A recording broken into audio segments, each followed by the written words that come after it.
Welcome to Indiana Sports Beat Radio. So for the thousands in attendance and the millions watching around the world.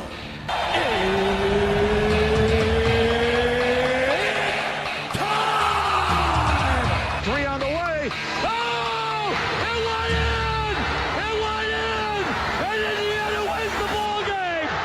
Know your role and shut your mouth, you jabroni! Float game for the win! Ayla's gone. Goodbye. Touchdown, Indy. Woo! IU. America. They got a football team now. Pretty simple. I win. Google me. You know that I'm the cream of the crop. Now, here's Jim Coyle. Good day. It's Tuesday, October 14th. This is the coach, Shannon Griffith, sitting in for Jim Coyle once again. And he's had some travel nightmares with his trip back from Eugene, Oregon. And I can say that he'll have to tell the big stories that's with it. But he has surely had a eventful couple of days heading back to the Hoosier State, but that's okay. We'll get through it, adapt, adjust, and improvise, as Sig would say. Be firmly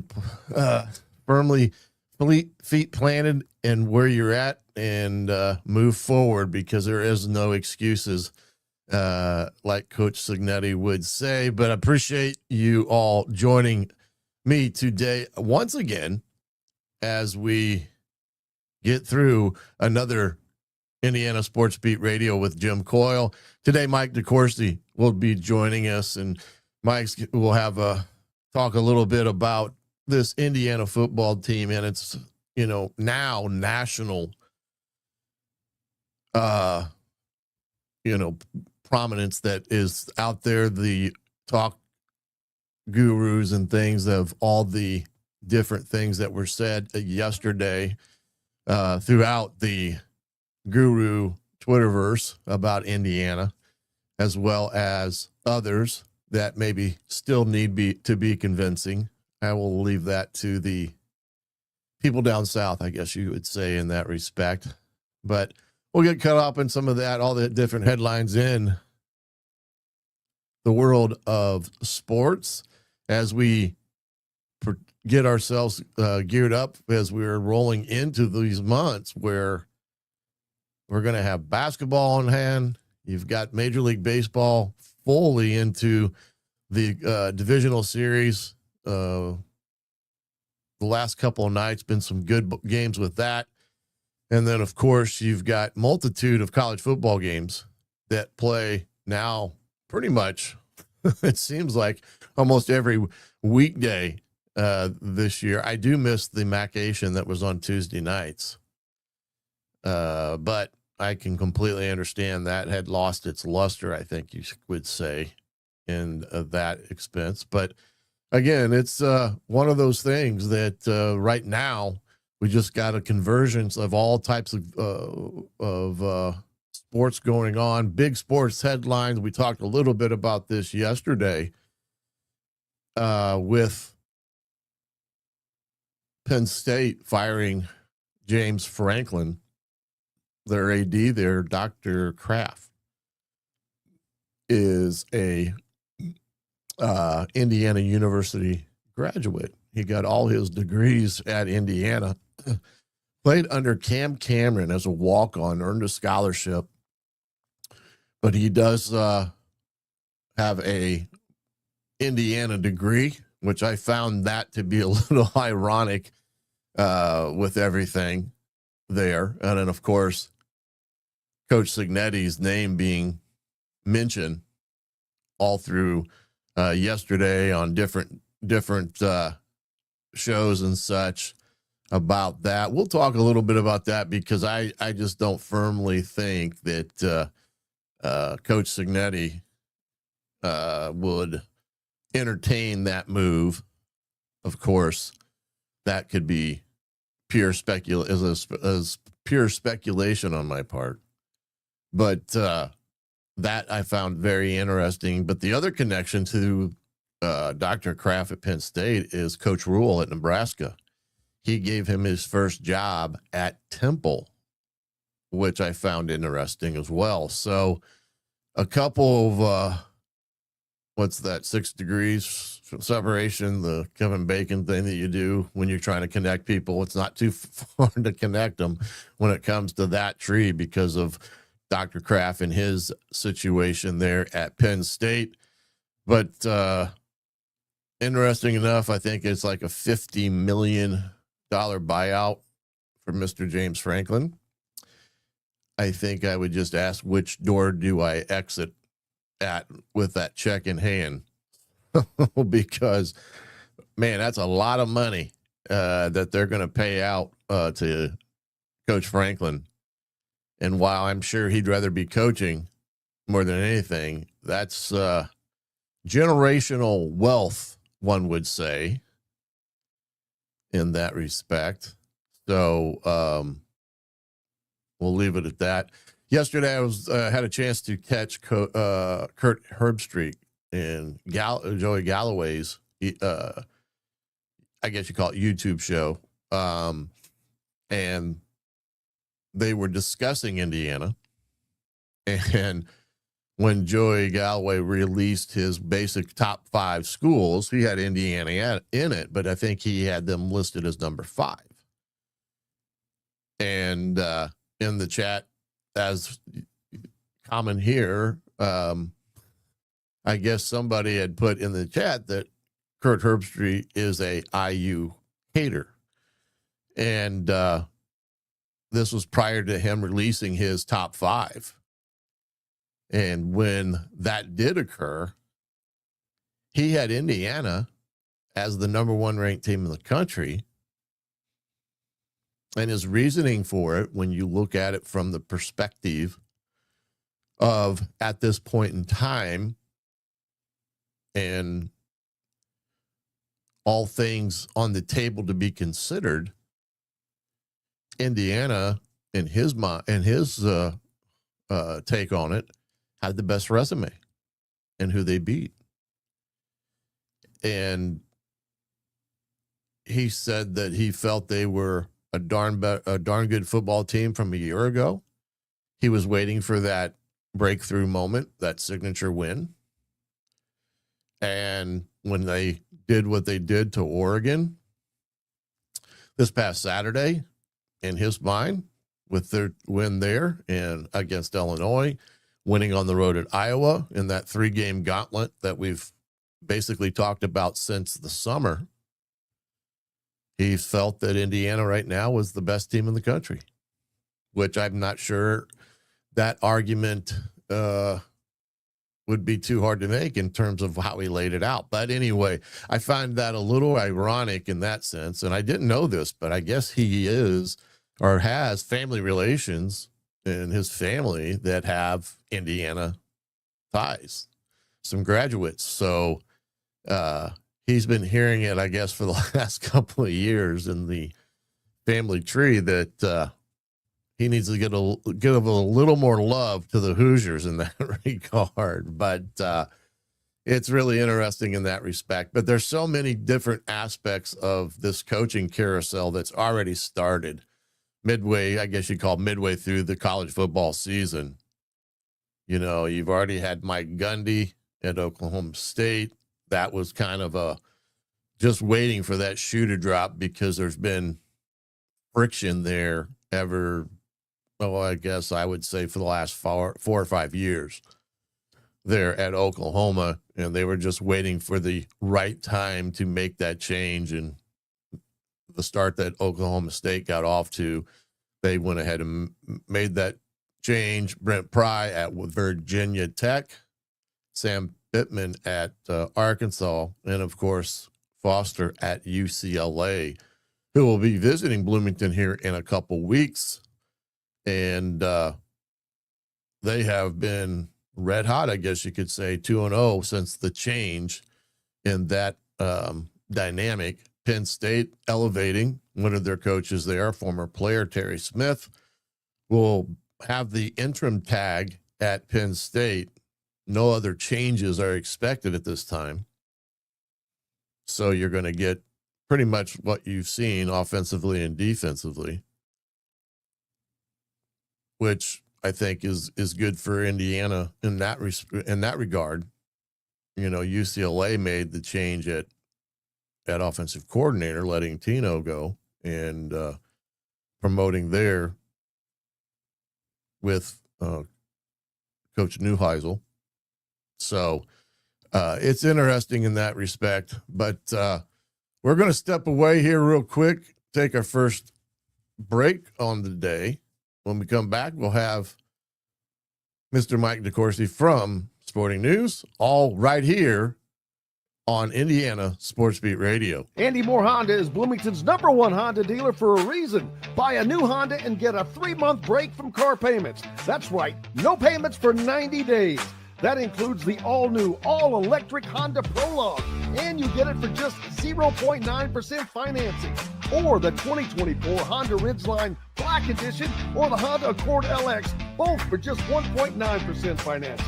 Get more to your door from AndyMooreHonda.com, Bloomington's #1 Honda dealer and your best place for new and used vehicles. If you're looking for a new home in the Indianapolis area, you need Cheryl Sizemore from Brick and Ivy Realty. Cheryl Sizemore has over 2 decades of experience, and that could be the difference in getting the home you want in today's tough housing market. Reach out to Cheryl at CherylSizemooreSells@gmail.com or 317-701-0838. That's 317-701-0838. Let Cheryl Sizemore sell or find your new home today. Huddle up, football fans. Tailgate season is here, and nobody gets you ready for game day like Academy Sports and Outdoors. Swing by your local Academy store or shop online at academy.com to find everything you need, from grills to jerseys and more. Be a watch party legend with gear from top brands like Nike and Under Armour, all at unbeatable prices every day. With 8 Academy stores across Indiana, including our Bloomington location, fun can't lose, and neither can you. Gear up today at Academy Sports and Outdoors. Zach Browning here to tell you about an offer you simply can't pass up. If you're looking for the best coverage of Indiana football and basketball, which includes recruiting, weekly chats, podcasts, as well as access to the best national team out there, then look no further than thehoosier.com. The best part, it's just $1 for the first week. Oh, and did I mention that you get a full year of access to The Athletic when you sign up? You can't beat the coverage, and you can't beat the deal. So head over to thehoosier.com today and sign up for just $1. It'll be the best decision you ever made. Welcome back to Indiana Sports Beat Radio with Jim Coyle. I'm the coach, Shannon Griffith, here with you today. Going to bring in Mike DeCourcy in. Mike, how are you today, sir? I am well, Shannon. How are you? I'm good. I've been been brought out of the bullpen the last 2 days for Jim, as he's having some trouble. From Oregon, is that the problem? He must be. His travel sometimes gets pretty erratic, and when he goes somewhere, and getting back from somewhere always seems to be the kicker. But he's had some interesting flight scenarios, not necessarily tied to any of the government shutdown and stuff, but I'll let him tell those stories, because those are not mine to tell. But he's got me here ready to roll for him, the backup, QB2, I guess you'd call it, in the day and age that we're in right now. But appreciate you jumping on. Quite a few topics in college football to discuss today. And of course, we'll dive into that here quickly. And of course, college basketball season right around the corner. You had NBA season, the preseason and such. But, Indiana finally got the signature win, I guess you could say, that I know Jim's talked about, I've talked about, with that national mindset of what those writers and, gurus, I guess you could say, wanted to see from Indiana. They wanted to see a win against a Oregon, Ohio State, or, those prominent branded names. And they finally got it.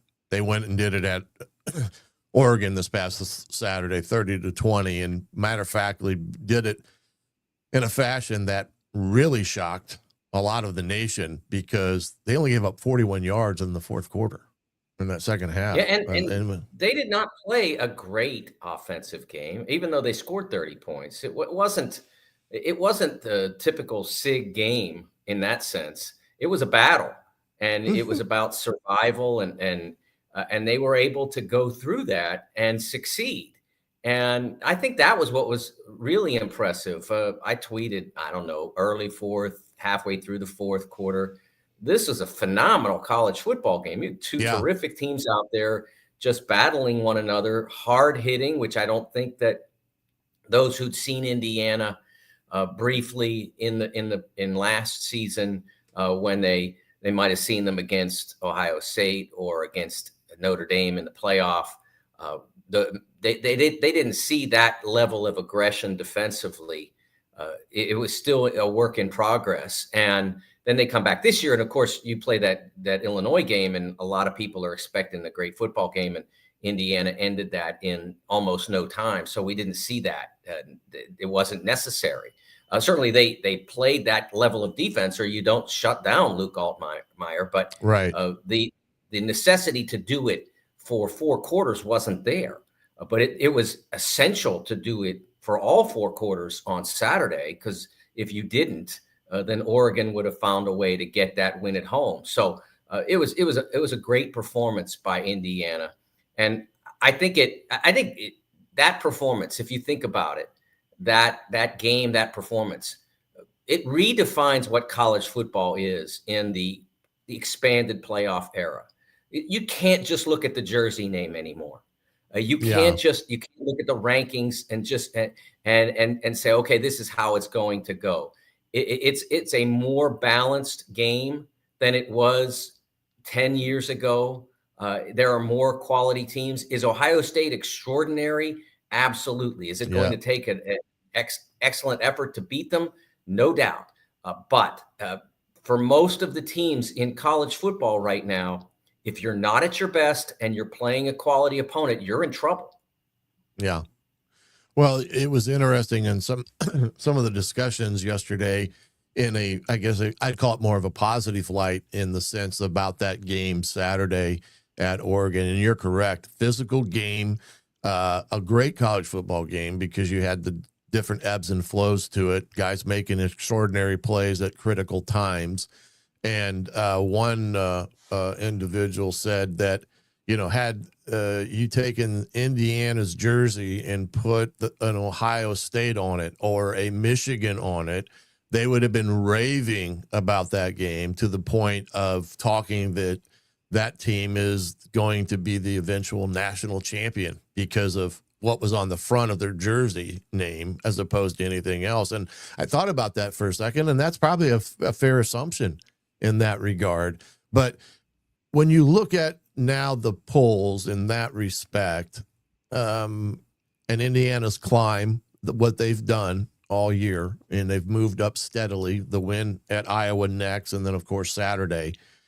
What do you think, or how would you shape the perception of Indiana right now out there in the college football world when you discuss a top 5 team and their chances of not just going into the Big Ten championship, which will probably, if they do, will be more than likely against Ohio State, but potentially winning a national championship? How do you see that now with Indiana's perception amongst the nation in the fact that now they've kind of cracked that barrier for people to take this football club and Coach Cignetti seriously right now?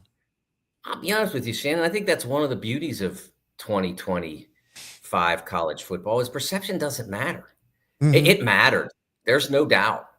When I was covering Penn State in 1986, it mattered. Perception was a lot of it. It wasn't everything because you had to succeed on the field. You had to win the games.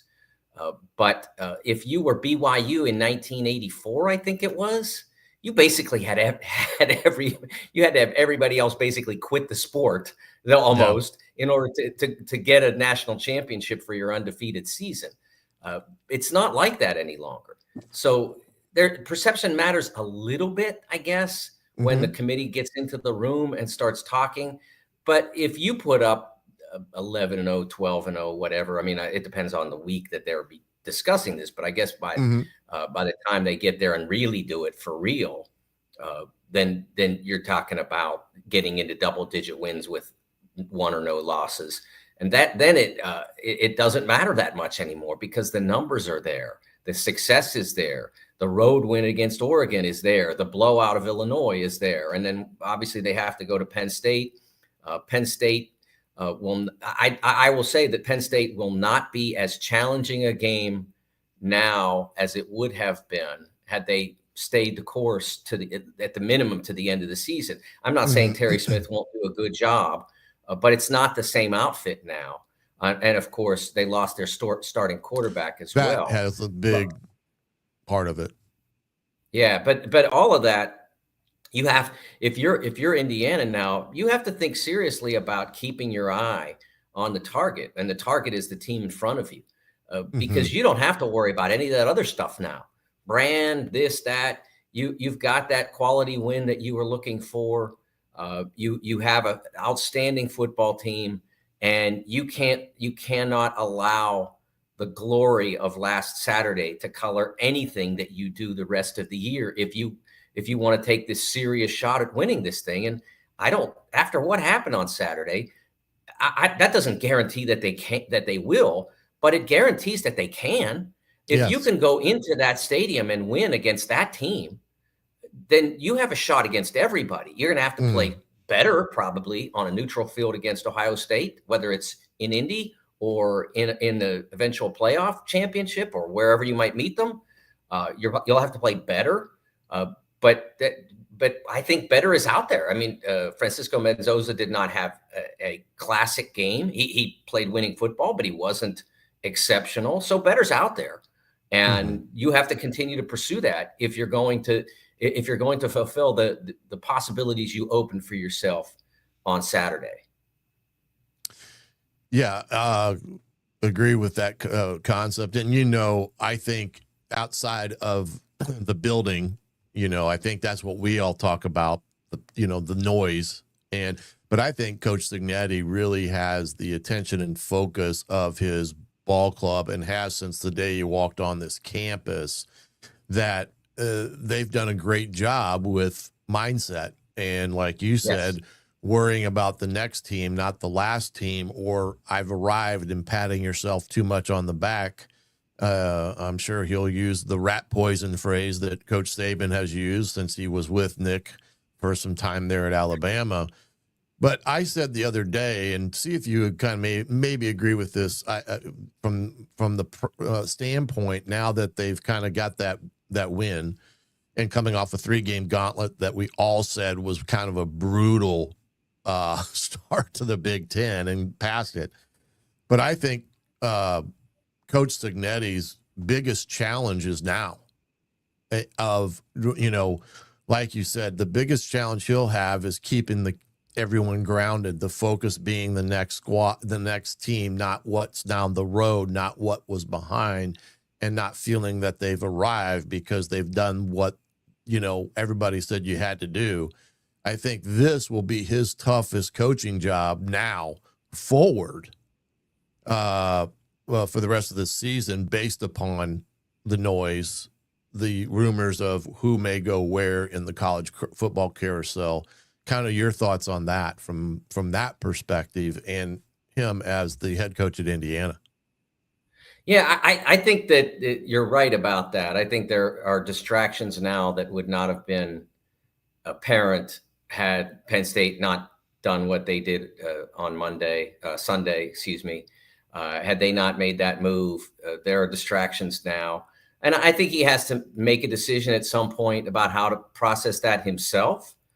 Whether or not it depends on how loud the noise gets. Right now, he's just a name on a bunch of sports writers' coaching lists, and it's a logical name. He's a phenomenal coach. He's from Pennsylvania. I wouldn't say his ties to Penn State are necessarily concrete. His ties to Penn State are he grew up in Western Pennsylvania. That's it. His dad coached at West Virginia.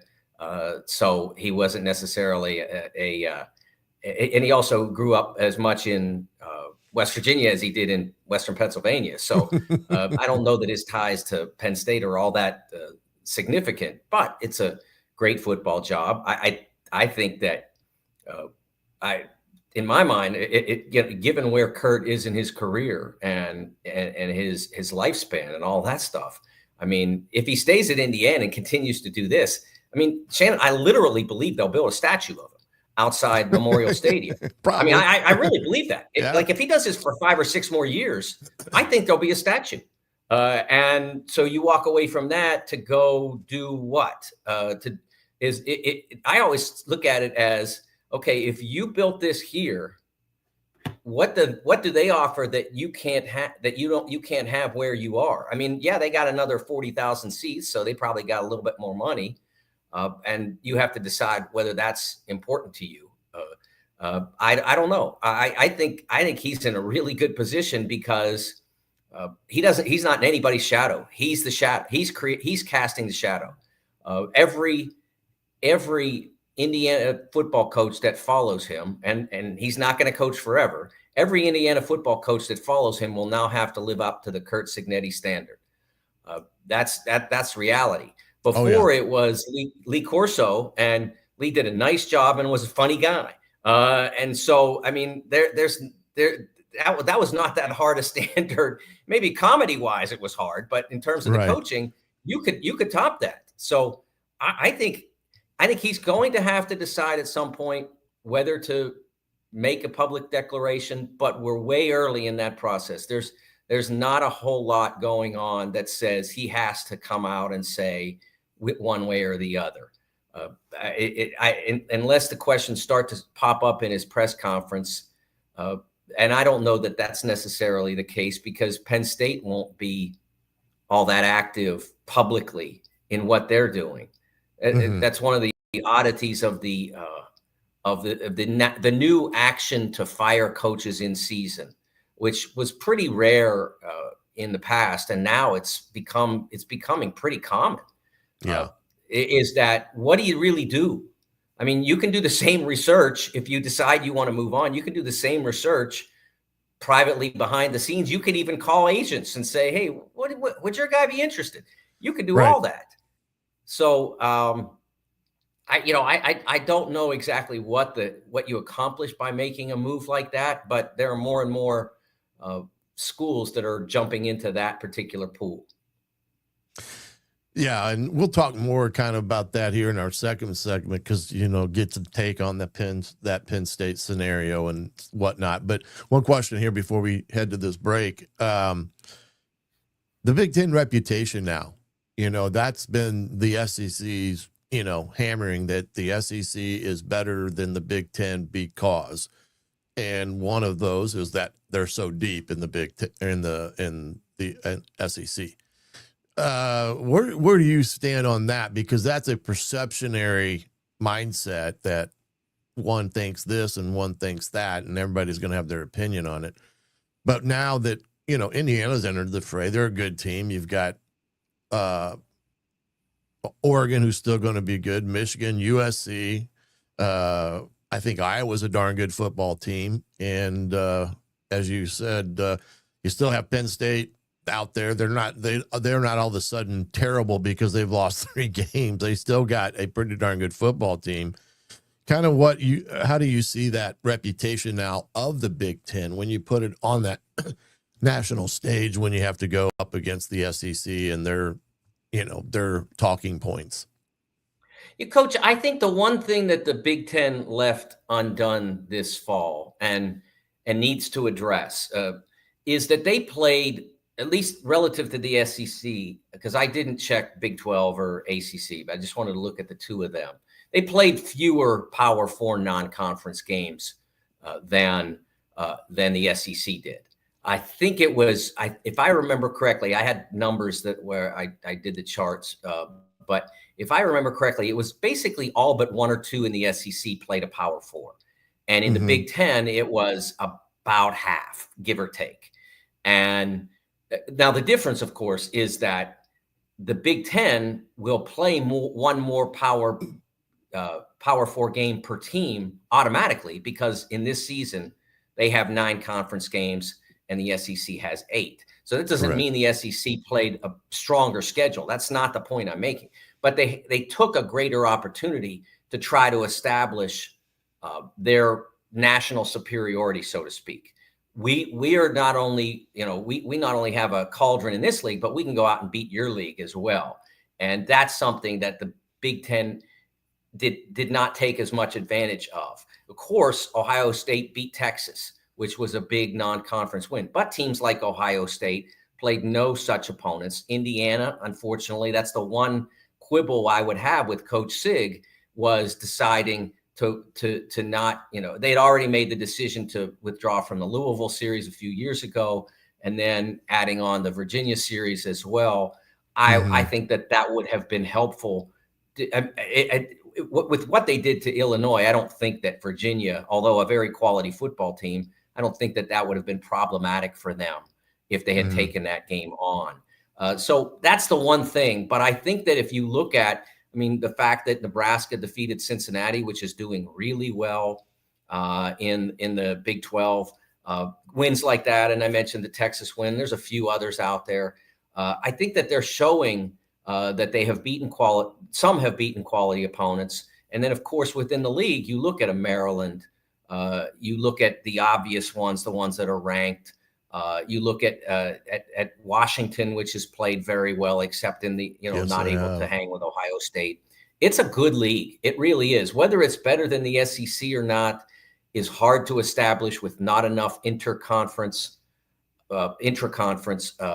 performances. But I don't think there's any question that they can look at the SEC and say, we're in the game. We're in the picture with you guys. Let's go fight it out in January and figure out who's really the best. That's correct, I guess. And that may change here in the next year or so with the SEC going to that 9th conference game and such. So it'll be an interesting dynamic. I hope to get the crossover games, because I think that would be even cool as well during the year. But hey, we're going to step aside, take one break here. We'll come back with Mike and talk some more here on Indiana Sports Beat Radio. Know a team or group needing a fundraiser? Boost Fundraising raises more money faster and offers the most unique and user-friendly online fundraiser in the nation. Your team receives personalized fundraising pages for each team member. Free team-branded promo gifts shipped to each donor. Boost Fundraising does it all. Sports teams, marching bands, charity causes, and community groups. Go to boostfundraising.com and be sure to enter the promo code COYLE, that's COYLE, to receive a discounted fundraiser. Whether it's a night out with the family, after work with colleagues, or catching the game with friends, Bubba's 33 is the place for you. Bubba's 33 offers a mouthwatering menu of selections that are all made from scratch every day. The portions are big, but the prices are small. And with over 50 big screen TVs, you'll never miss the big game. Bubba's 33, pizza, burgers, beer. Zach Browning here to tell you about an offer you simply can't pass up. If you're looking for the best coverage of Indiana football and basketball, which includes recruiting, weekly chats, podcasts, as well as access to the best national team out there, then look no further than thehoosier.com. The best part, it's just $1 for the first week. Oh, and did I mention that you get a full year of access to The Athletic when you sign up? You can't beat the coverage, and you can't beat the deal. So head over to thehoosier.com today and sign up for just $1. It'll be the best decision you ever made. Huddle up, football fans. Tailgate season is here, and nobody gets you ready for game day like Academy Sports and Outdoors. Swing by your local Academy store or shop online at academy.com to find everything you need, from grills to jerseys and more. Be a watch party legend with gear from top brands like Nike and Under Armour, all at unbeatable prices every day. With 8 Academy stores across Indiana, including our Bloomington location, fun can't lose, and neither can you. Gear up today at Academy Sports and Outdoors. Welcome back to Indiana Sports Beat Radio with Jim Coyle. I'm the coach, Shannon Griffith, alongside Mr. Mike DeCourcy, and talking a little bit of college football here, and talk a little bit more about it. Then we'll segue in some other things, because there are a lot of things happening in the world of sports this week. The Penn State situation, and we talked about SIG's success and James Franklin's not being able to get the big win over his tenure there at Penn State. I think he was like 1 and whatever against a top 10 team, I guess. And then I think the number was at the end, it was 4-21 against the top 10. Yeah, I mean, it was something that you look at and like, wow, that's kind of an interesting dynamic. And then here's Coach Cignetti within his second year already has 2 wins against a top 10 team and then a top 5 team. And I do think there are some things there that kind of puts in the minds of these ADs, well, if he can do it at Indiana, we sure as heck can do it at school X, Y, or Z. And why aren't we? Because that's crazy. But with Penn State, what was your take on that whole thing there, you know, with what went down? And it was such a crazy scenario. I know they lost that tough game, double overtime to Oregon. And that one was kind of the first dagger. The performance at UCLA, and then, of course, this weekend against Northwestern. But kind of what's your take there at Penn State and all the things that went in with this Coach Franklin situation? I will say that I think that James Franklin's mistake was allowing his team, his program, to be defined by that number. It was 4-20 and entering the season. Mm-hmm. And he should have worked harder, I believe, to have his program defined by, hey, we won double-digit games each of the last 3 years. We won, I believe it was 11, 10, 13 in the previous 3 years. We've done double digits. I think it was 7 out of 11 years, something like that.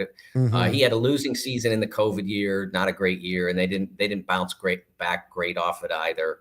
The 21 season wasn't great, but 22, 23, 24 were phenomenal. And then there were the Saquon Barkley years, which were great. They won the Big Ten in 2016. But they happened to be in the same block as the best program in the country, period. Out of those 21 losses, Shannon, 9 of them were to Ohio State. Right. They weren't as good as Ohio State. Oh, gosh. Hey, I'm not as good as Dave Kindred. Should I quit? Should you fire me and go get somebody else? It's just like, that's not how it works. And the reality is, if you keep letting me write a column, eventually I'll write one as good as Dave, maybe. Right. But if you look up the street, Shannon, from IU and Matt Painter and what has happened to him over the last 50 years or so. Think back to, it was 2011, and Matt had some success with the Robbie Hummel, Jawan Johnson, Etwan Moore group, and Missouri needed a coach, and he decided to stay in place and stay true to his alma mater, where he wanted to be, et cetera. And then he recruits a couple of guys, a team that didn't quite click, and they end up having, I believe it was in 2013, 14, right around there. I believe they went 5-13 in the Big Ten, and a lot of places might have said, "We're done. We're right. 5-13," and Purdue said, "Now this is our guy," and he said, "Hey, you know what? I'm changing the way I'm doing things. I got off track a little bit. From now on, I'm recruiting Purdue guys." I remember this. He stood at Big Ten Media Day in 2014, I believe it was, and said, "From now on, I recruit Purdue guys, the guys who fit what we do." And what Purdue guys has he gotten since then? Think about that. He's gotten Braden Smith. He's gotten Zach Edey, Jaden Ivey. And they've had phenomenal success, and they've won Big Tens, and they've made the Final Four, and they've got to the national championship game. And this year they're a preseason number 1. If you stay in the game at a high level, eventually there's a chance you'll break through. But if you restart the whole process, just getting to the high level again is a challenge. There's no guarantee that you do. The Tennessee Titans decided Mike Vrabel wasn't the guy. They had a bunch of successful years in regular season, never had a playoff breakthrough. And then they had a couple of down years. And down years were, I think, 6-7 wins in a 16-game schedule. They had a couple of down years. So they fire him. He goes to New England. New England's competitive again in the post-Belichick era. And Tennessee won, I think, 4 games in 2 years and just fired their coach again.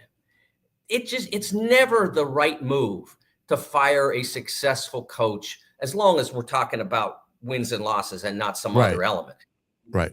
Just keeping this on wins and losses. It's never a right move to fire a successful coach because it takes a dip. And this is where college football coach has to understand now. It's not 2015 anymore.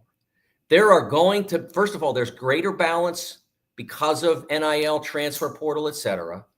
And the fact that for instance, within the Big Ten, everybody's got a little bit of money now. I mean, maybe a lot of money, but everybody's got money. It's not just a few schools. With the television contract, they're all well capitalized. So they all have a chance to be competitive. And if you get the right guy, like if you get a Sig, you can do what he's doing. If you get Matt Rule at Nebraska, you can do what he's doing. If you're at a place that it could go either way and you hire the wrong coach, yeah, you can go wrong. But if you're at an elite coach or an elite program, and we saw with Michigan when they ended the Lloyd Carr era, and my colleague Bill Bender wrote about this very eloquently on Sunday when the Franklin thing happened. They went through the Rich Rod years, and it never clicked. And then the era after that, it never clicked. And then they brought in Harbaugh, and they were there were a lot of people who wanted Harbaugh out after the bad COVID year. And they said, nah, we're going to stick with it. And look what happened. They play in the national championship game. They win it in 23. You don't change coaches because of a particular daunting process. So, we're 4-21 against the top 10 teams, so we can do better. He can do better. Figure out how he can do better. And I know they work toward that in this offseason, but I think the constant change in their staffs was part of the reason that they've struggled.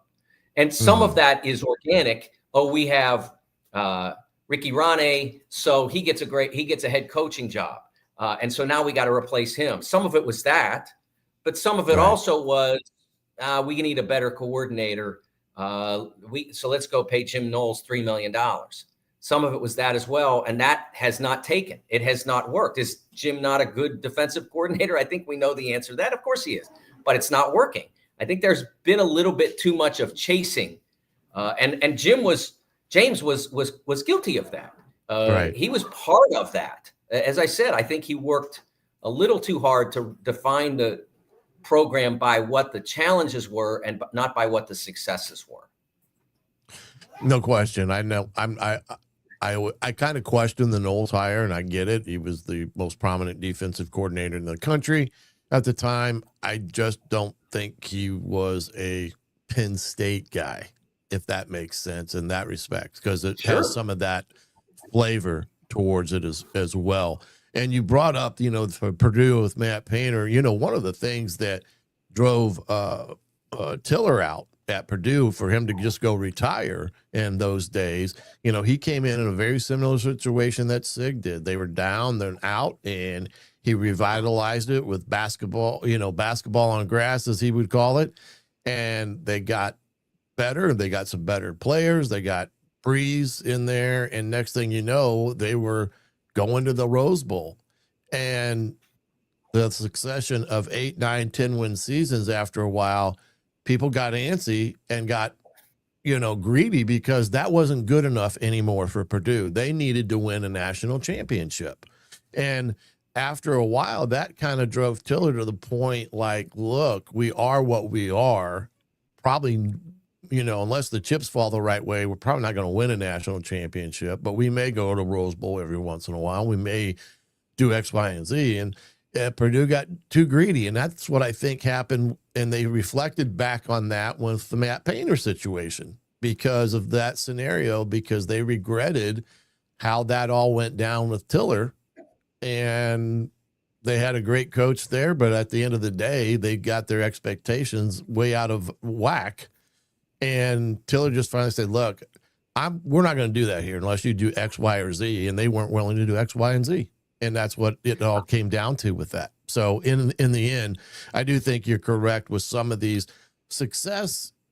a successful coach. I think you hang in there with, regardless of what you discussed there with those national prominent games and such.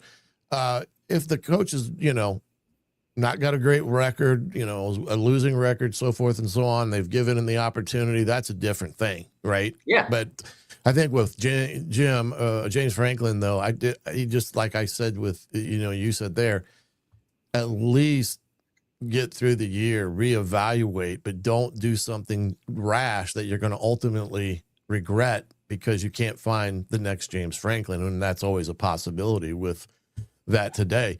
Let's jump into the basketball world because we're starting here very shortly with everything.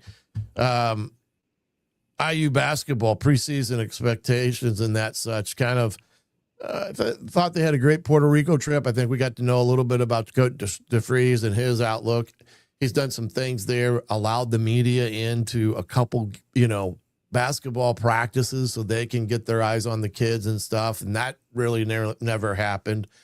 He's done a tremendous job in outreach to the community there in Bloomington. Has done a lot that way. But when you look at this ball club in his first year there, what are those expectations in your mind as it pertains to this job at Indiana and making, bringing Indiana back into the fold as one of those teams at the top tier in the Big Ten? Yeah, if you're in the top tier in the Big Ten, you're going to be in the top tier in the nation.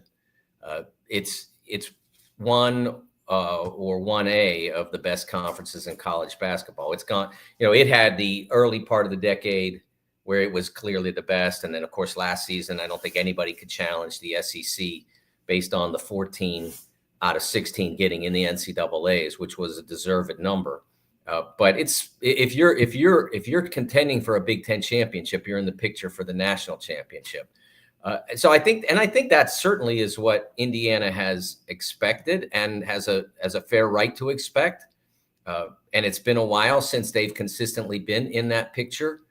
But I think that I think he's done the right things early on. I think he understands how that the connection to the public. Indiana has a special situation.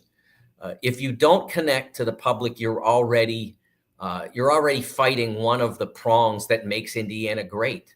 At Kentucky, for instance, John Calipari did it immediately. Mark Pope did it immediately. They have different styles of doing it, but that was important to them, and they understood the importance of why that can make the program great. I don't think that has been consistently done at Indiana over recent years. And let's be fair. I mean, for Bob, he didn't have to. I mean, right. He between his charisma and his success, he didn't have to do any outreach. He didn't have to connect to the public. It wasn't important because they won championships and played at such a high level so quickly that he didn't have to do that. But the coach now, if he doesn't, is making a mistake. And Darren is not making that mistake. He's handling it well. He's embracing it. I think that part of it is really important. And then the next part of it is the recruiting piece. And that takes a little time because you walk in on March 15th or whatever it was, and it takes a little time to get classes together in terms of the high school group. And I think the high school component at Indiana is going to be more important than it might be at some other places because Indiana, and I've lived in 5 states and I've covered the game across the country for 40 years. And Indiana still has that exceptional high school coaching component that doesn't exist in other places at the same level. I'm not saying there aren't great high school coaches everywhere, but in Indiana, right. It's consistently the body of that is at a higher level. And so you want to connect to those guys. You want to get the next Braylon Mullins to say, of course I'm staying home at Indiana. You want to get that. Whereas, Braylon's going to play his freshman year at Connecticut instead. I think the next guy that fits that mold, you're going to want to be competitive for him. You're going to want to sign him. So that's a part of it. But I think for the first year, and it's interesting you ask, Coach, because I've seen such a wide range of expectations for this Indiana team. I've seen some rate this team really highly, and I've seen some that sort of say, we'll wait and see kind of deal. And I don't know that I've seen a wider range of predictions / expectations for any team in the country than for these Hoosiers. But for me, it's just about, I think they can be competitive. It's not what Tom Crean walked into, where you're just trying to establish a standard. Like, we're going to play this hard no matter who we put out there. And if we don't play this hard, you're not going back on the floor. That was all that Tom had when he got to IU. No, now you got guys. So but this is how we're going to play, is the first important component. This is going to be Indiana basketball in the Darren DeVries years. We're going to play like this. And I think it's going to be attractive offensive basketball. It's going to be team oriented. The ball's going to move.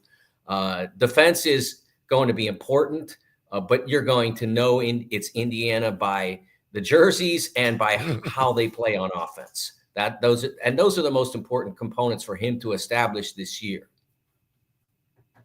Yeah, and I do think, as you said, that Indiana mindset defensively will be there. That will be attractive in the sense that, kind of arcing back to the Knight era, where you had that aggressive defense, the diving for the ball and things of that nature. I do think that's part of Coach DeVries' mindset, and, in that respect, when it comes to good, tough defense on the court and such. So, but anyway, I appreciate that. You got a chance to stay around for another segment, or do you need to kick out of here? Unfortunately, I can't. I wish I could, Coach, but I'm greedy, Mike. I am so greedy to talk. I get a chance to talk to you, and we can boom, boom, boom, boom, boom. But I appreciate you coming on today, and we'll see you next week here on Indiana Sports Beat Radio. Thanks, Coach. All righty, partner.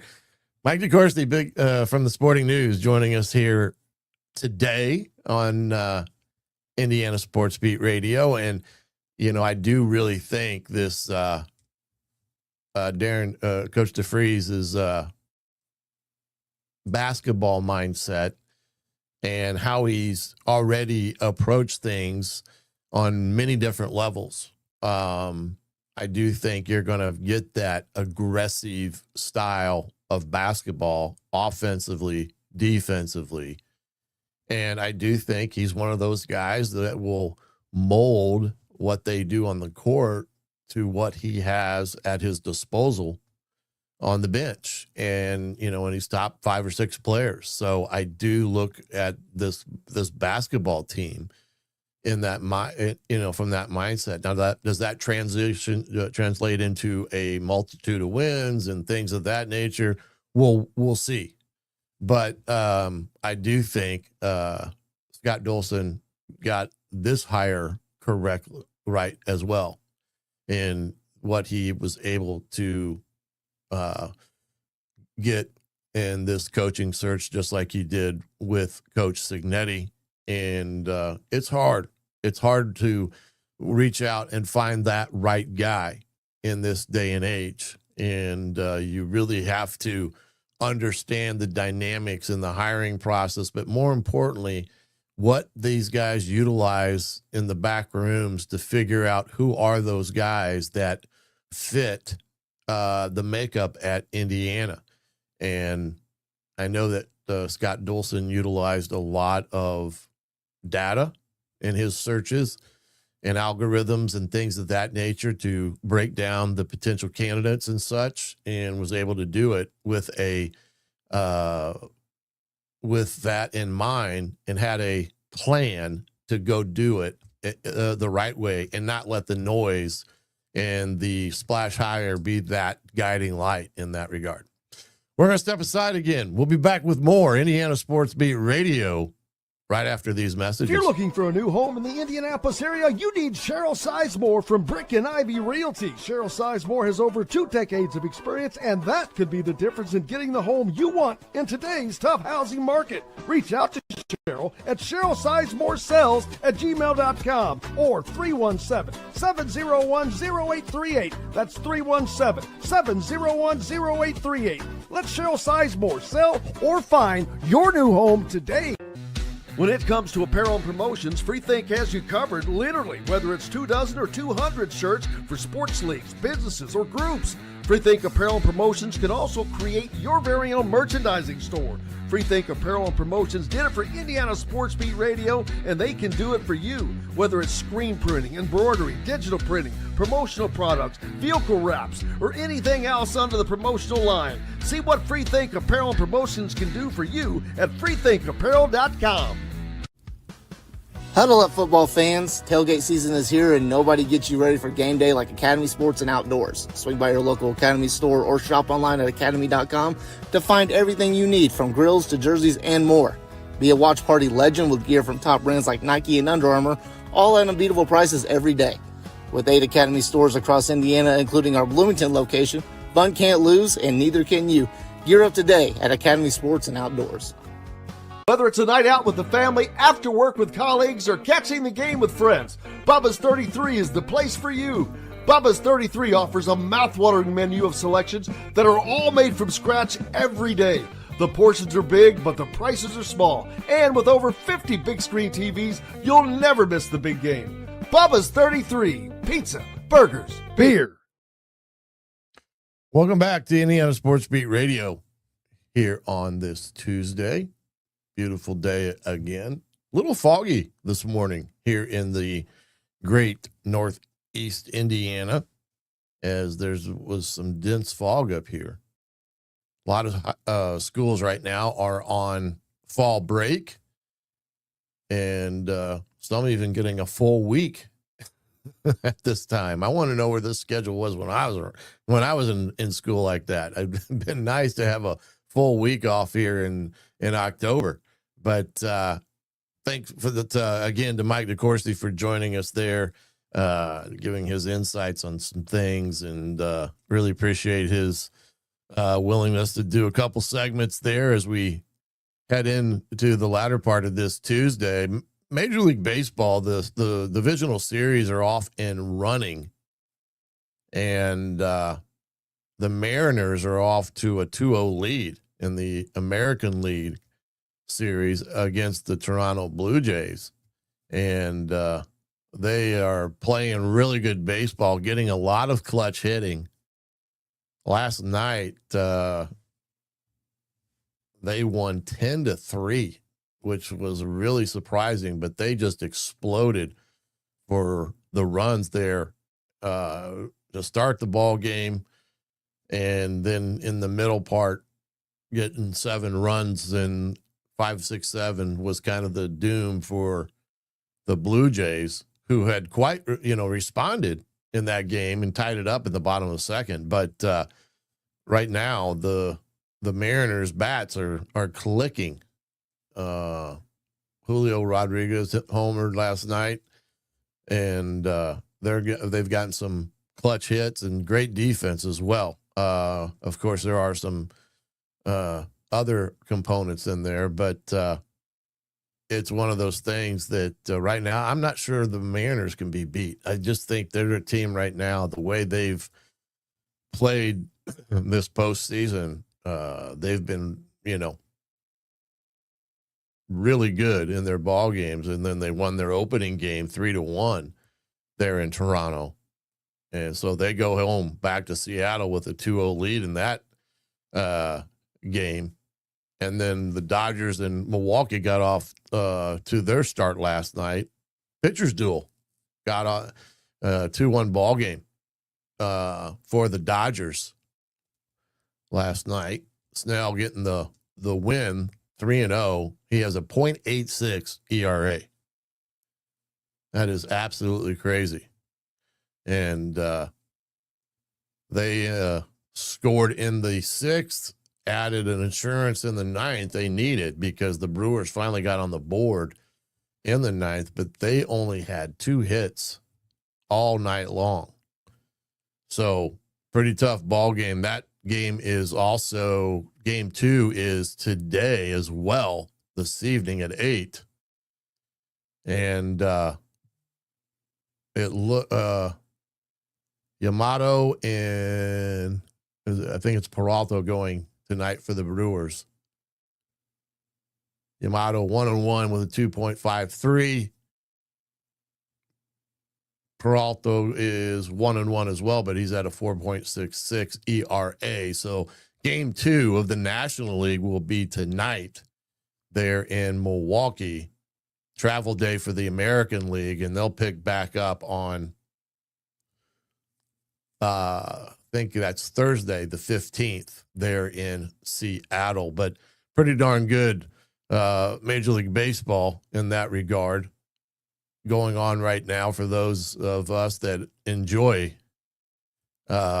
everything when it comes to this time of year, with all the different sports kind of being on, and you're having to flip around quite a bit. Now with YouTube TV is nice because they have that multi-view now, and you can watch, I think it's up to 4 games now on their setup.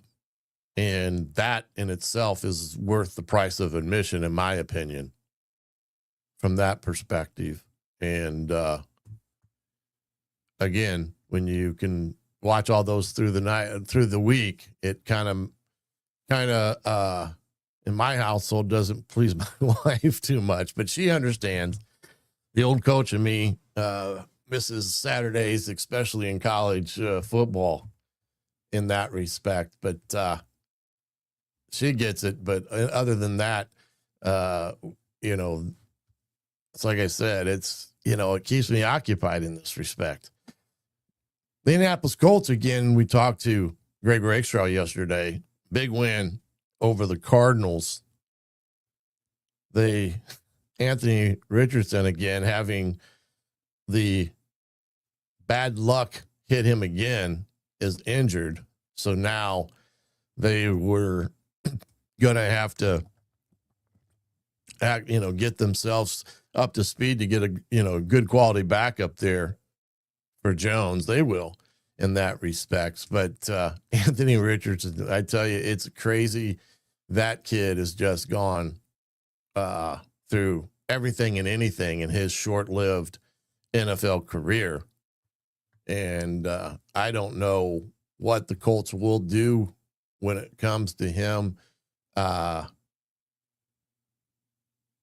next year and his status in Indy, whether or not he's still a subject of them wanting to build their franchise around his abilities now that they've got kind of Daniel Jones in there playing for the Colts and playing well. But it's one of those things, as Greg Rakestraw was saying, in warmups, they lose 2 of their players in their pregame warm-up session.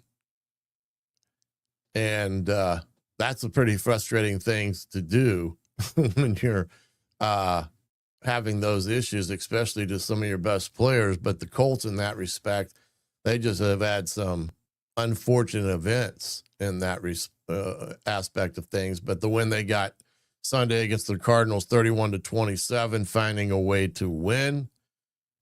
They got some of their players back in that in that aspect of things, but they have officially placed Anthony Richardson and Ruben Lowry and claimed safety Ruben Lowry off of waivers from the Ravens. So adding to that secondary, but placing Anthony on the injured reserve list. So they had to go out and get a guy in the secondary because that's the position this year, it seems, for Indianapolis, is that their DB and secondary situation is fragile. It was fragile in camp, as they had many guys out with that. from that standpoint. So they're going to have to get some help from outside of the organization, and they have, of course, but right now, the way Daniel Jones is playing and that defense, I think the Colts have a chance this year to have a very, very good year. And Shane Steichen is a good football coach. I think he's a really good football coach in that respect. So we'll see what that is. But a lot of NFL rookies this year have been very successful in their first season. Drake May has climbed into the top 10 in the NFL quarterback index. He has been pretty darn good thus far.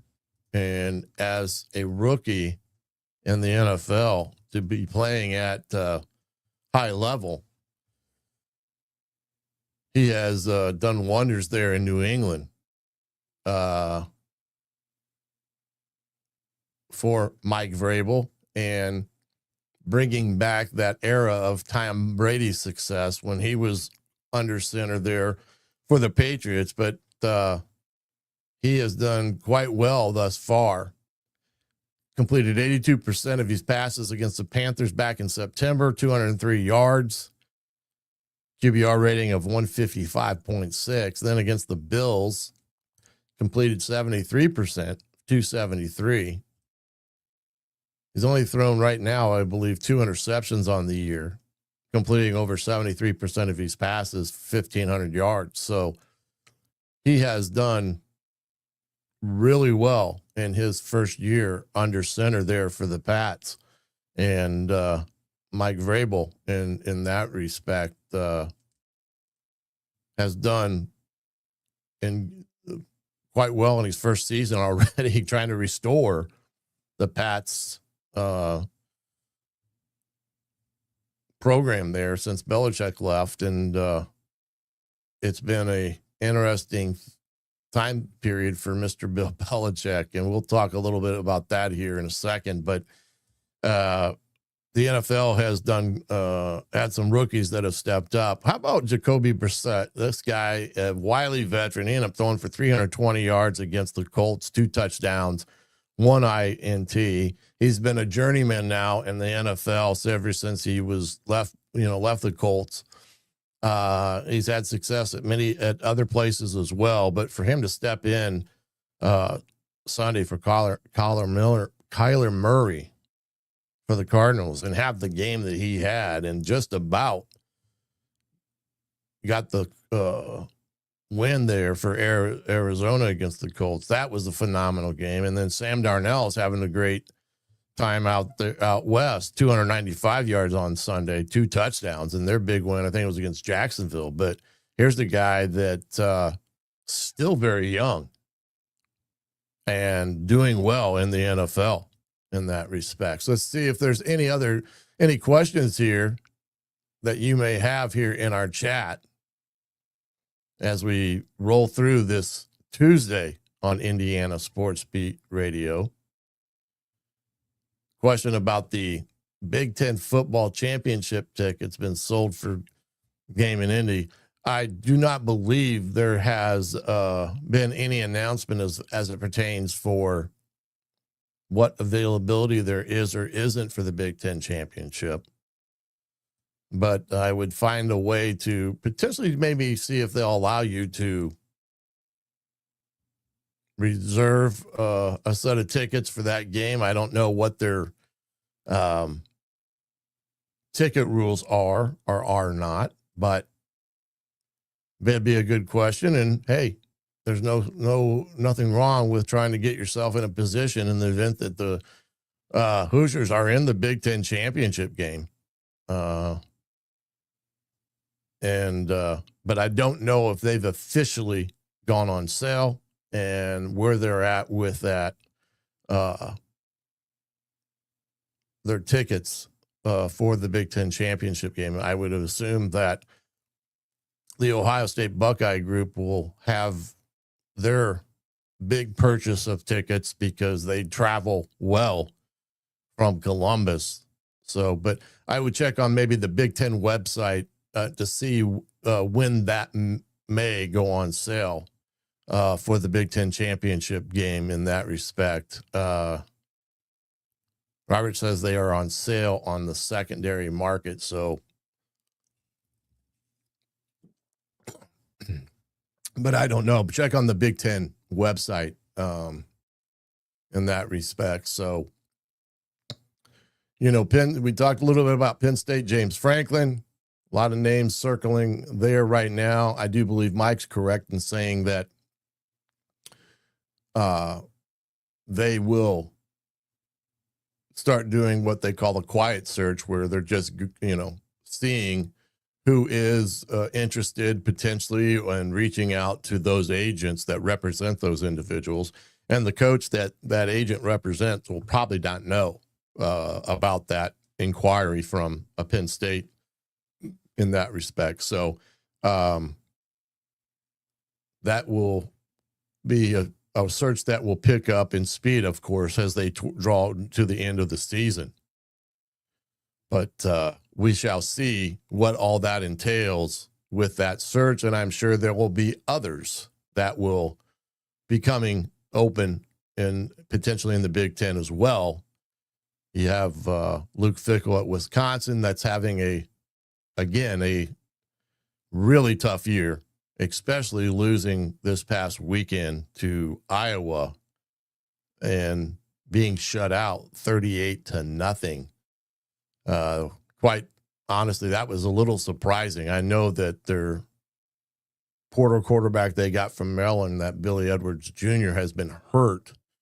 They've been playing with a backup, but I don't necessarily think things in Wisconsin are all too rosy, especially after this weekend against Iowa.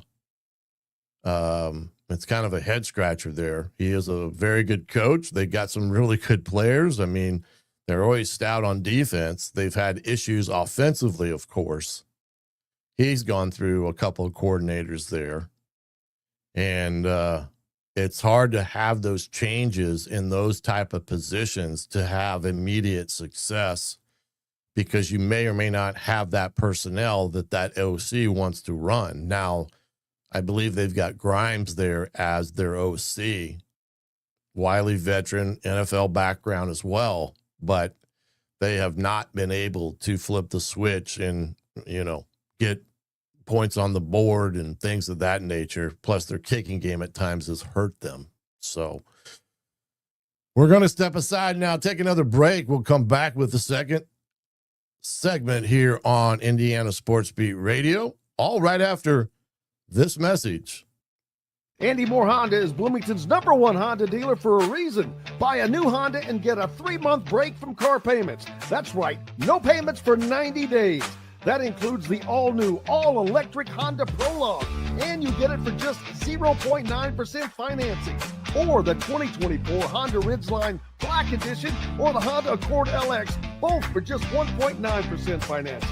Get more to your door from AndyMooreHonda.com, Bloomington's #1 Honda dealer and your best place for new and used vehicles. If you're looking for a new home in the Indianapolis area, you need Cheryl Sizemore from Brick and Ivy Realty. Cheryl Sizemore has over 2 decades of experience, and that could be the difference in getting the home you want in today's tough housing market. Reach out to Cheryl at CherylSizemooreSells@gmail.com or 317-701-0838. That's 317-701-0838. Let Cheryl Sizemore sell or find your new home today. Huddle up, football fans. Tailgate season is here, and nobody gets you ready for game day like Academy Sports and Outdoors. Swing by your local Academy store or shop online at academy.com to find everything you need, from grills to jerseys and more. Be a watch party legend with gear from top brands like Nike and Under Armour, all at unbeatable prices every day. With 8 Academy stores across Indiana, including our Bloomington location, fun can't lose, and neither can you. Gear up today at Academy Sports and Outdoors. Zach Browning here to tell you about an offer you simply can't pass up. If you're looking for the best coverage of Indiana football and basketball, which includes recruiting, weekly chats, podcasts, as well as access to the best national team out there, then look no further than thehoosier.com. The best part, it's just $1 for the first week. Oh, and did I mention that you get a full year of access to The Athletic when you sign up? You can't beat the coverage, and you can't beat the deal. So head over to thehoosier.com today and sign up for just $1. It'll be the best decision you ever made. Welcome back to Indiana Sports Beat Radio here on Tuesday, as we fastly approaching Hump Day tomorrow. And Indiana Hoosiers entertain the Michigan State Spartans Saturday. Spittoon game that Indiana captured last year there in East Lansing. And it's going to be a good ball game, I think. But question here: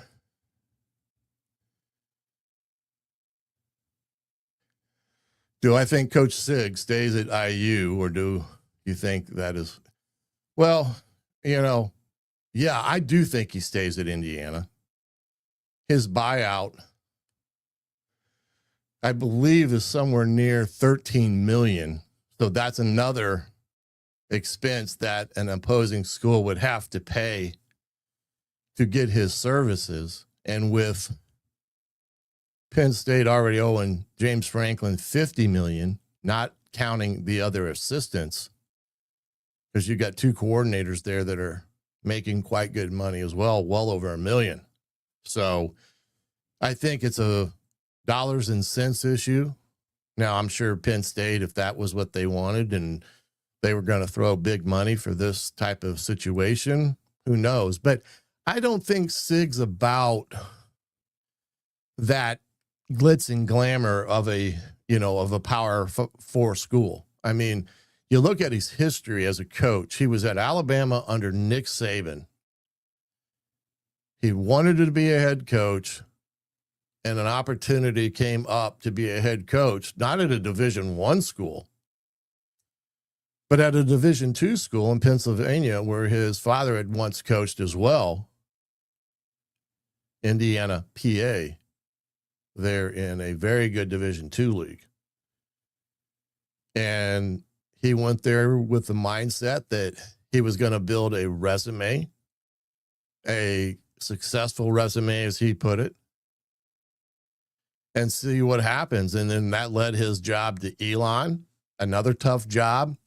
It's a private institution, high academic standards, and he had instant success there as well.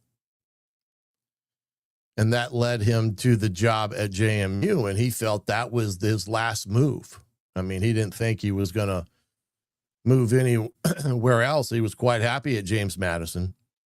And, of course, Indiana came calling, and that was his chance to get back to a Power 4 level, which he had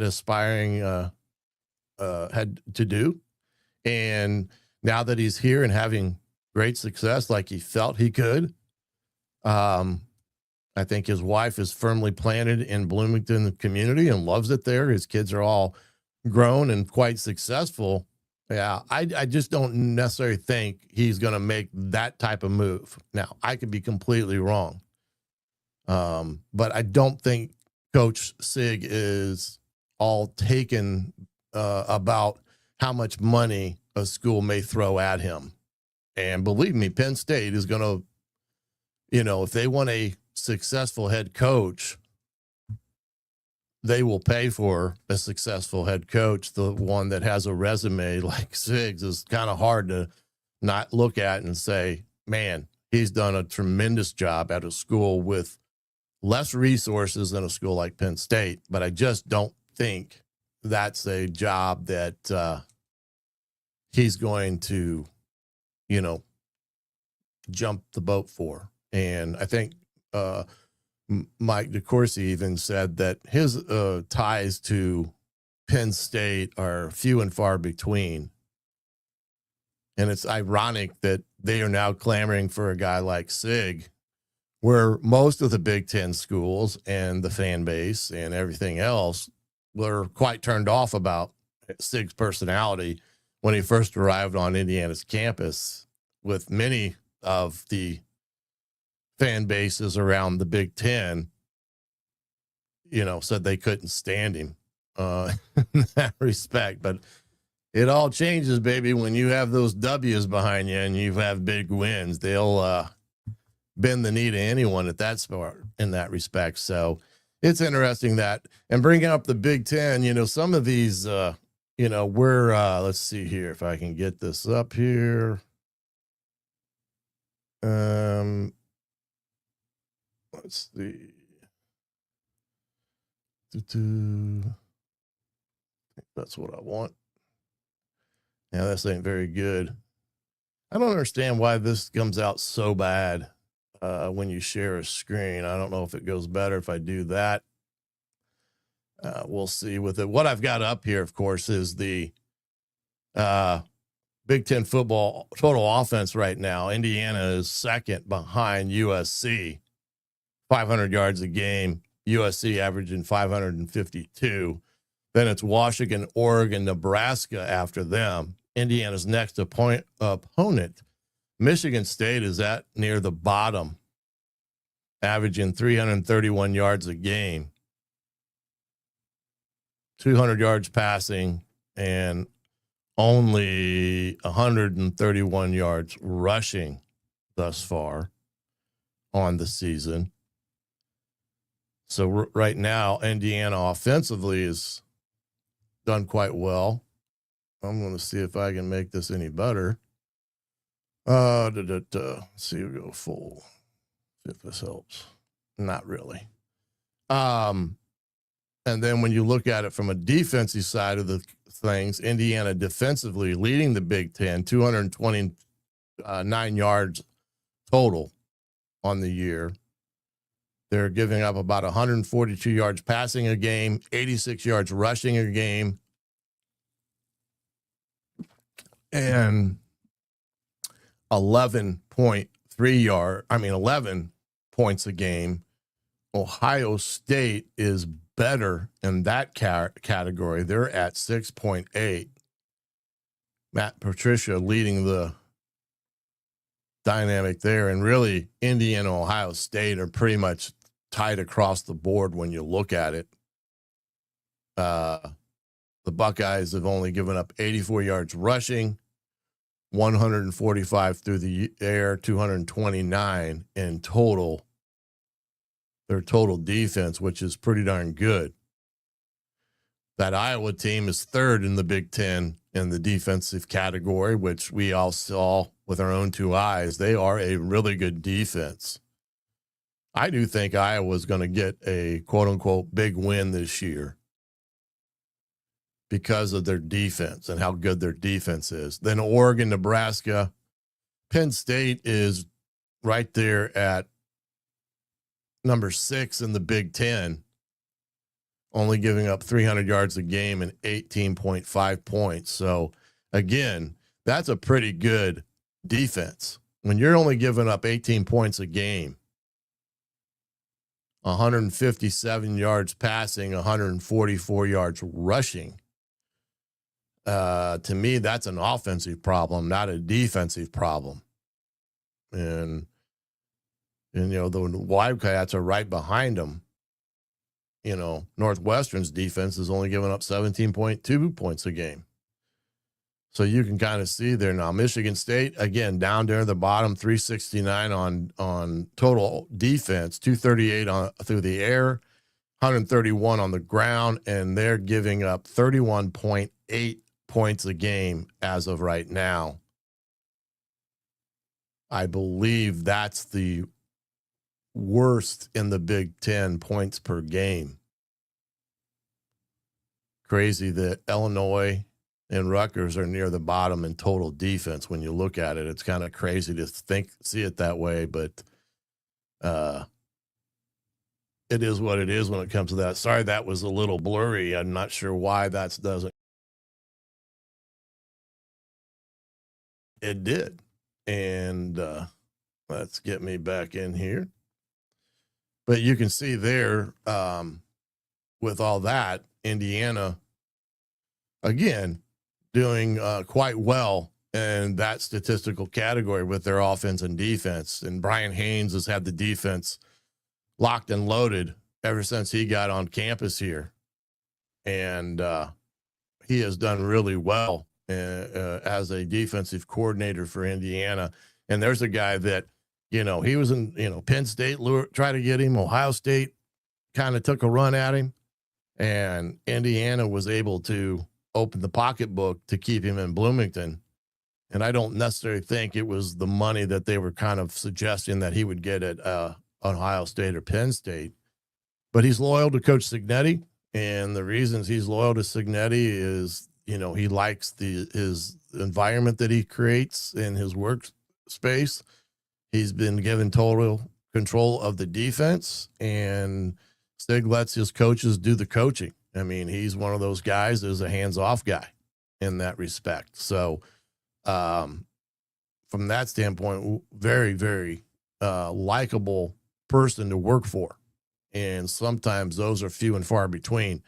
In the FPI rankings, as it pertains to Indiana, Ohio State and them are 1-2. Indiana and Oregon kind of switch spots there. And I wish I could blow this up and put it up so it could be displayed. But right now, FPI Power Index, Ohio State's at 25.9. Indiana 22.8. So there you can see their projected winning of the ESPN's database is 11.8 games, which is pretty much all of them in my mindset. 26.1% winning out. They have a 38% chance to win the Big Ten, 92.6% of getting in the playoffs. So Indiana very much so in their own driver's seat and destiny control when you look at their opportunities in the Big Ten and what lies ahead of them from a schedule standpoint. Not that it's a walk in the park by any stretch of the imagination. They have State coming in this week. Again, they've kind of struggled on the year. They do. And I know that their starting quarterback, Childs, is probably a 50-50 for this game Saturday. But they just have not had the success they've wanted there with Coach Smith, as he had come from Oregon State and done very well out west. But right now it's been a kind of a disappointment there in East Lansing for him. In that respect, you got UCLA after that game. And then, of course, a trip to Penn State, which we all know is a very difficult place to go play. And then, of course, you come back Wisconsin and finish up with a bucket game against Purdue in that respects. Let's see if there's any questions I missed here in that respects.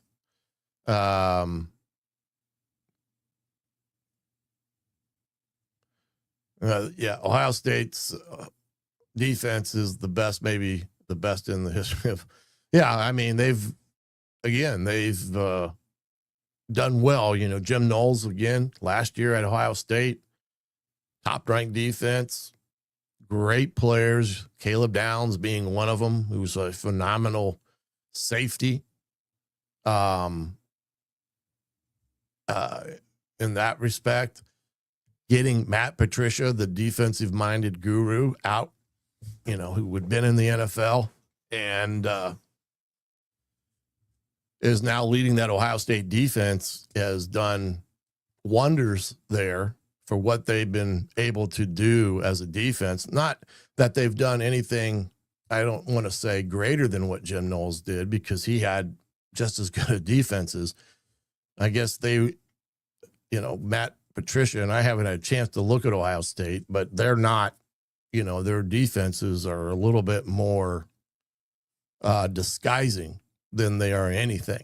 Jim Knowles is more of a pressure guy, where Patricia's more of a structure guy, in the sense that he will throw different looks out of his base structure that can be confusing and things of that nature. And then when he wants to bring the heat, he's going to bring it from a disguised look, and that can confuse the quarterback. And when you have the talent that they have there at Ohio State on defense, guys that can run and move well. That makes them that more dangerous of a defense to really have any success of moving the football in that respect. Let's see. Now, the situation down in North Carolina with Belichick, there had been rumblings that he was looking for an exit ramp to get out of Chapel Hill. Him basically wanting to activate his clause that allowed him to do that, where I think he effectively would pay North Carolina $1 million to get out. They have looked very bad. I mean, I don't think there's any way to put it other than just horrendous on the field. And there's been some rumblings there with treatment of players when it comes to former players versus new players and things of that nature. How true that is, but anyone's guess. But I do think the perception of North Carolina and what has all transpired there with Belichick and the young girlfriend and other things that have happened off the field, it's just been a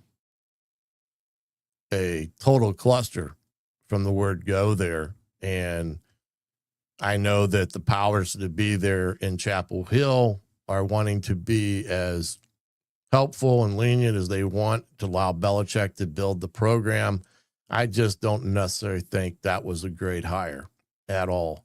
I know Belichick's a great football coach. He's got a great history, but that history is in the NFL, not college football. And it is night and day considering all those things. So again, I just don't see that being a avenue that North Carolina should have traveled down, and now they've got themselves with a mess on their hands and a football program that's sliding further and further down into a hole that they may not get it out of, So that was one where the grass isn't always greener when they fired the previous staff and let them go from that standpoint. But anyway, that in itself, but the Hoosiers right now are in the right mindset framework as a football team with what they've accomplished right now. When we come back, we're going to hear a little bit from the head man and his presser from yesterday, Coach Signetti. We'll do all that and more here on Indiana Sports Beat Radio.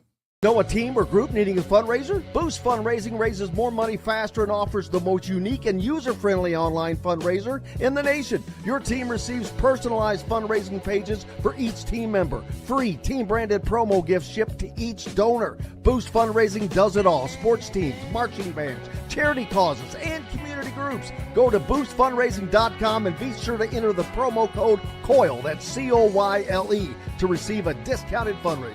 Whether it's a night out with the family, after work with colleagues, or catching the game with friends, Bubba's 33 is the place for you. Bubba's 33 offers a mouthwatering menu of selections that are all made from scratch every day. The portions are big, but the prices are small. And with over 50 big screen TVs, you'll never miss the big game. Bubba's 33, pizza, burgers, beer. Zach Browning here to tell you about an offer you simply can't pass up. If you're looking for the best coverage of Indiana football and basketball, which includes recruiting, weekly chats, podcasts, as well as access to the best national team out there, then look no further than thehoosier.com. The best part, it's just $1 for the first week. Oh, and did I mention that you get a full year of access to The Athletic when you sign up? You can't beat the coverage and you can't beat the deal. So head over to thehoosier.com today and sign up for just $1. It'll be the best decision you ever made. Huddle up, football fans. Tailgate season is here, and nobody gets you ready for game day like Academy Sports and Outdoors. Swing by your local Academy store or shop online at academy.com to find everything you need, from grills to jerseys and more. Be a watch party legend with gear from top brands like Nike and Under Armour, all at unbeatable prices every day. With 8 Academy stores across Indiana, including our Bloomington location, fun can't lose, and neither can you. Gear up today at Academy Sports and Outdoors. Welcome back to Indiana Sports Beat Radio here on Tuesday.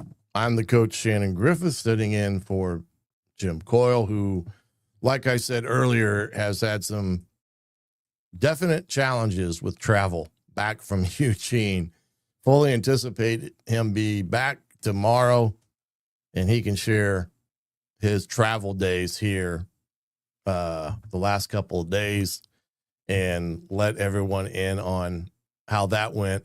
Want to get into Coach Cignetti's presser from yesterday and listen to what he said. We'll talk a little bit more about that as well, but take a chance to listen to what Coach Cignetti said yesterday for his presser. All right.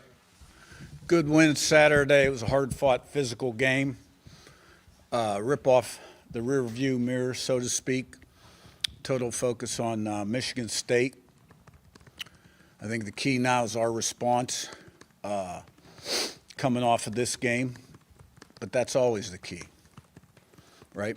And this team has met every challenge up to this point because they've been hungry and humble, prepared properly, and put it on the field, which requires commitment, discipline, sacrifice, eliminating the noise and clutter, controlling the controllables, and putting themselves in the best position for success. Because when you prepare properly, it breeds confidence and brings out your best.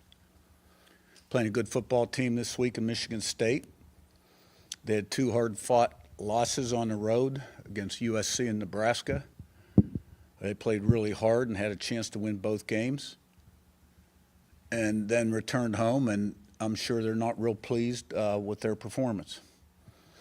But they got a lot of good players, great coaches, really respect Coach Smith. Did a great job at Oregon State. They got good design in all 3 phases of the game. They got guys that stand out, and I'm expecting their best shot. So this game gives you nothing. You got to earn everything. And it's all about our mindset and our preparation. Questions? Kurt, I guess from a coach's perspective, what does a quarterback learn about himself and what does a team learn about its quarterback when it sees Fernando respond the way he did? He throws the pick 6. Obviously, the environment changes, the momentum changes. And to answer with his performance on that drive, what does he learn about himself in a moment like that in your experience, and what does his team learn about him? Well, the quarterback's the key figure. He gets too much credit and too much blame.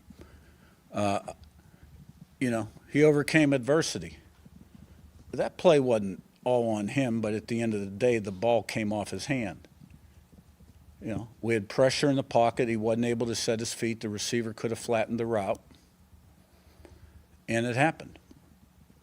And we talked about it a lot going into the game. You don't go on the road and win a game like this without being able to overcome adversity and never let doubt or frustration creep in.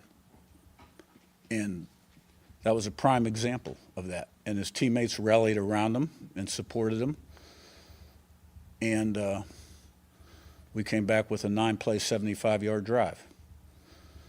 And I think offensively, the best things we did was we responded to their scores with 2 9-play, 75-yard drives, and then had a great 2 minute before the half again, like we did against Iowa, where in 24 seconds we were able to take the ball downfield, kick a 58-yard field goal, and give us momentum going in the locker room. Defensively, we were tremendous most of the time. TFLs, sacks. Second half, gave up 3 points, had 2 interceptions, gave up 41 total yards, not counting the last drive. Where we were in a prevent defense. And special teams. The 58-yard field goal, which he made twice, and then Radicek's 2 field goals. But the other teams were good.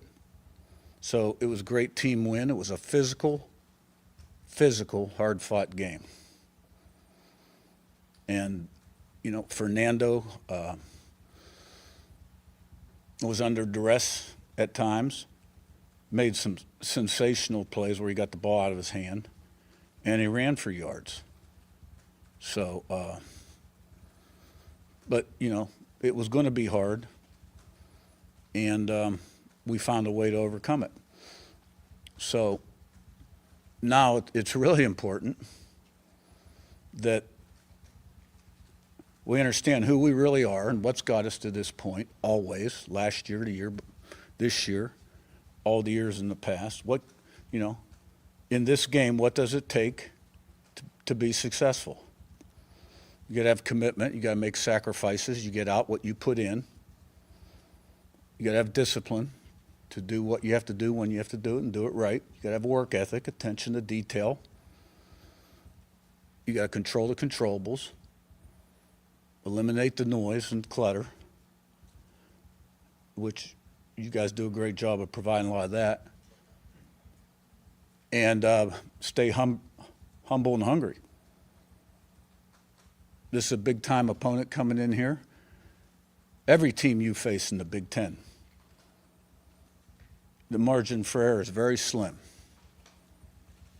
And we have to have a great day today, great meeting, great practice, and stacked days, and then put it on the field. You mentioned the tackles for losses and sacks, and Dan Lanning after the game said, your pressure in front seven kind of disrupted whatever game plan they had. You've talked a lot about Brian Haynes' scheme and how it's designed to do that. But is there anything unique about this talent group, this front seven that's sort of powered your success? A lot of new faces this year. I don't know, anything unique you've seen from this group that's kind of powered the success they've had? Well, I think it's all about people and plan, and then the things I just talked about, putting the work in. And we got good players up front. We got really good coaches that coach them, Pat Kuntz and Buda Williams. Of course, Brian oversees the defense, does a tremendous job. And, we've definitely made progress up front. There's no doubt about it. But we also understand we're in a production-oriented business, and what we did yesterday doesn't mean squat, because next week's news will be largely determined by what we do today, tomorrow, Wednesday, Thursday, Friday, and then obviously Saturday from 3:30 to 6 o'clock, from play 1 to 150. Yeah, Coach, wanted to ask about Isaiah Jones. Why is he playing so well, and his development? Is that an example of the kind of development that you want in your program and are seeing in your program? Yeah, I think everyone is just so proud of Isaiah Jones. He's a great teammate. He's a great leader. He represents everything that we talk about, what it takes to be the best you can be. He was on the team the year before I was hired, but when he showed up, I guess he had a back injury, required surgery, wasn't able to do very much. So he got out there in my first spring, and then fall, played quite a bit the first half of the season in our Joker package. And then Hardy started to play a little bit more. And I think it's just a case of a guy staying healthy. And, these are young guys. Their bodies change. Their work with Derek, the winter, and then the summer builds on the winter, and then you put 2 years together, 2 years in the same scheme. Now you can play faster, react because you recognize. And he is really playing well. I am so happy for him. And he has been a huge playmaker for us. Peter, on your left of Matt. Yeah, Kirk, can you talk a little bit about the production you're getting from Wyatt and Landino? They've among the defensive linemen who are playing really well. Yeah, well, Tucker and Landino have really I've seen those guys really come on the last 3 weeks. Wheeler has been very steady. Ratcliffe's in that mix. Outside, Wyatt, since the day he got here, really has been impressive. He got a great work ethic. He's really smart. He's very versatile. He's a good football player. And that was a key acquisition. The other guy that we added in the spring, after spring, was Daly. Now, he came from a program that wasn't as good as Wyatt's. And when he came in the summer, he wasn't in quite as good a shape, physical condition, as the other guys. But he's a freak athlete. Remember him from when I was at JMU. He came to our high school camp. Guy ran sub 10, 800 meter. Senior year in high school, 230 pounds. And he is really about the middle camp on. And then, of course, you got Kamara out there. But Landino, we've always been very high on him. He's had some nagging injuries that have kept him off the field in his early days. Missed his first spring, last spring, my first spring here. And I see him developing into the player we knew he could be. And, he's got an unlimited ceiling moving forward.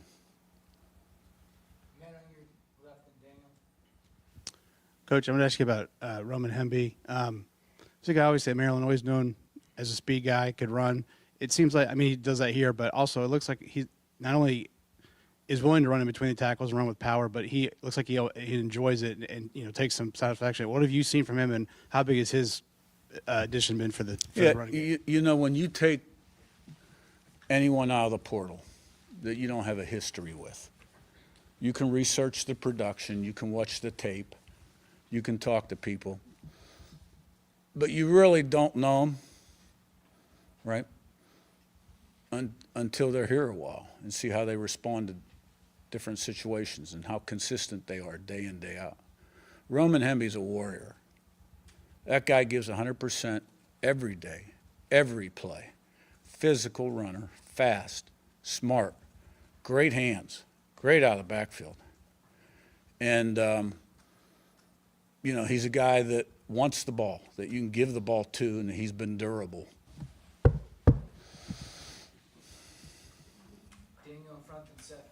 I want to say, you said this team is humble and it's hungry. Where does that hunger and humility come from on y'all's team? Well, you got a certain blueprint and a plan, things you preach, things that you feel are important. It's my job to communicate those, and the assistants, right, also, and to kind of live that and walk that. And then, the team, right, they need to get the message. But they aren't words, they're actions. And, we've got enough older guys here, and I think having all those JMU guys last year certainly helped with the process. They understood the program, knew what to expect. But this year we added quite a few new guys, veterans, great character, good players, good leaders. You know who they are. I don't need to mention names. But, we got a lot of strong character on this football team, and they're a team. And, the team goals supersede the individual goals. And let's face it, when you enter a season, especially nowadays, because you got a lot of new faces, there's really a lot you still don't know about your team, how they're going to respond. And you learn about your team every week. You really do. And we're going to learn a lot more about our team this week. Coach Signetti from yesterday's presser discussing the win at Oregon, but as well as he put it, ripping the rear view mirror off. And again, I think the one thing that makes Signetti so unique is the fact that he sounds the same today in all of his Sigisms as he did when he walked on Indiana's campus 2 years ago in December and made a splash with some of the things that he stated as far as at the basketball game, the Google me comment. And he has said in this year even that he felt he had to be a little bit brash, a little bit out front to get everyone shaken up a little bit to understand that he's going to win here. And when he does win, he's going to need everybody behind him. And I don't think that there isn't a full band of Indiana Hoosiers that are riding along with Coach Signetti on this journey. And as he said, each and every week will be a big challenge for this ball club. It just is. It's the Big Ten. It's, expect the unexpected, control the controllables, as he said.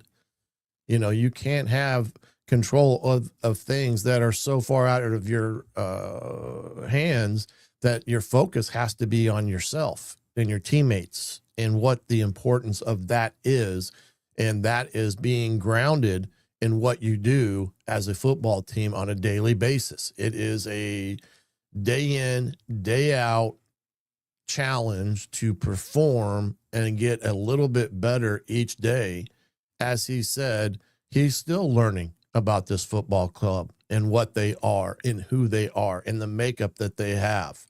Even though he's been around a lot of those guys for, 5 years or more, and then bringing in a different nucleus of guys this year from different ball clubs around the Big Ten, especially Roman Hemby, Wyatt, who I think is still the biggest steal they had in the portal this offseason. I just thought that was a huge get for them, as well as Hemby. And when you have Cignetti saying that he's a warrior, you can understand the respect Roman Hemby has in that locker room with this football club and how he's perceived amongst his teammates. So there is a lot of nuggets in that presser from yesterday as it pertains to the mindset you can expect from this ball club, as well as what leadership is going to be provided from Coach Cignetti. And it's the same thing that he said from day one, the blueprint he has and how he will implement that blueprint. And it starts with him and moves down through the players or the coaches to the players, to the department, to the athletic department, the president of the university as well. And right now that blueprint is coming to life right in front of our eyes in what this Hoosier football team has done thus far. But like he said, when he got here, winning is the difference between winning and losing is about that much. And remember, Indiana under Tom Allen, I think, had lost 7 games that were 1 point or 1 score or less. And that is remarkable considering now where the Hoosiers are and the success that they've had under Sig, being 6-0 and being able to be on the other side of the coin when it came down to being victorious on a Saturday. I want to thank you all for being here with us on the Indiana Sports Beat Radio with Jim Coyle. Again, Jim will be back tomorrow. I say that with a pretty good certainty that he will be if he gets all his travels situated today. And I can understand the frustration that he has gone through the last 24 hours coming back from Eugene. But he'll share with you that dynamic of his travel tomorrow on Indiana Sports Beat Radio. Glad that I was able to step in the last 2 days and be a part of the show, and all the great fans of the show in the chat. Appreciate your guidance and direction through these last couple of days, as always, providing input and suggestions as it pertains to questions that we may have answered. But until tomorrow, I'm the coach, Shannon Griffith, and this has been Indiana Sports Beat Radio with Jim Coyle. We'll see you tomorrow, all right here on Indiana Sports Beat Radio. Thanks for listening to Indiana Sports Beat Radio. Be sure to subscribe to our YouTube page for more clips and team coverage of Indiana basketball, football, and more. You can also find full episodes and tons of other content on thehoosier.com. We'll see you next time for another edition of Indiana Sports Beat Radio.